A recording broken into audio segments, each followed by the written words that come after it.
Bugün Rusiyanın Yekaterinburq şəhərində hüquq mühafizə orqanları tərəfindən keçirilən əməliyyat vaxtı 50-yə yaxın azərbaycanlı saxlanılıb. Referans məlumat verir ki, Global Info AZın Rusiya mediasına istinadən verdiyi xəbərə görə saxlanılmalar əsasən Baku Plaza və ətraf ərazilərdə baş verib. Pembələrin xəbərinə görə əməliyyat geniş miqyaslı yoxlamalar və sənəd araşdırmaları çərçivəsində aparılıb.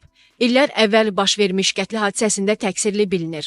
Hazırda hüquq mühafizə orqanları tərəfindən araşdırmalar davam etdirilir. Saxlanılan azərbaycanlıların dəqiq sayı və kimlikləri haqda rəsmi açıqlama verilməyib. Bakıda saxlanılan Rusiya vətəndaşlarından ibarət dəstənin məhkəməsi keçirilib. Moderator Azapaya istinadən məlumat verir ki, Səbail rayon məhkəməsində hakim Ülviyə Şükürovanın sədrliyi ilə 8 nəfər barəsində 4 aylıq həbs qəti imkan tədbiri seçilib. Hesab edirəm ki, bu vəzifə səlahiyyətlərindən sui-istifadədir. Bunu polis tərəfindən saxlanılan Yekaterinburqdakı Azərbaycan diasporu rəhbəri Şahin Şxirinskinin oğlu Mutvali Şxirinski bildirib. Onun sözlərinə görə onlar Baku Plaza otelinə yaxınlaşarkən hüquq mühafizə orqanlarının əməkdaşları yolu kəsib və onların olduğu avtomobilin şüşələrini sındırmağa başlayıb. Düşünürəm ki, bu vəzifə səlahiyyətlərindən sui-istifadədir. Öncə bunun hücum olduğunu düşündüm, qorxdum və arxaya çəkildim. Sonra bizi avtomobildən çıxardılar. Hər ikimizin vəkili olduğumuzu izah etməyə, niyə saxlandığımızı izah etməyə çalışdım. Cavabında mənə dedilər ki, sus, 3-4 dəqiqədən sonra məni sərbəst buraxdılar, atamı isə Sverdlovski vilayətinin istintaq komitəsinə apardılar. Hansı əsasla şahidi Rusiyanın istintaq komitəsinə bu şəkildə aparmaq qərarına gəldiklərini anlamıram.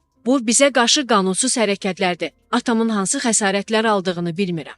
O bildirib. Onun sözlərinə görə Şahin Şxirinskinin statusu dəyişməyib və o hələ də Yunis Paşayev və İkram Hacıyevin qətli işi üzrə şahiddir. Əlavə edək ki, daha əvvəl məhz bu iş üzrə aparılan reydlər vaxtı Səfərov qardaşları dünyasını dəyişib. Alınan son məlumatlara görə Uraldakı Azərbaycan diasporunun rəhbəri Şahin Şxirinski sərbəst buraxılıb.